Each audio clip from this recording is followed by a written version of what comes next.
Having a lockout tagout plan plays an important role in protecting your employees from life-threatening accidents.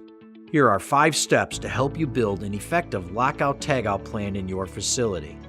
Step 1 of your plan should be to identify all equipment. This includes creating an inventory of all equipment that falls under lockout tagout regulations and locating each energy source that is required to completely disable each piece of equipment. It is helpful to mark each energy source with a sign, tag, or label to ensure that it is easy to find and not overlooked in the lockout process. Step 2 is to create procedures. This requires implementing a set of procedures to isolate and physically lock out all energy sources and preventing them from unexpected or accidental startup. Step 3 is to equip your employees with devices, which involves making sure that your employees have all the necessary lockout tools to ensure their safety on the job. Step 4 is training your employees.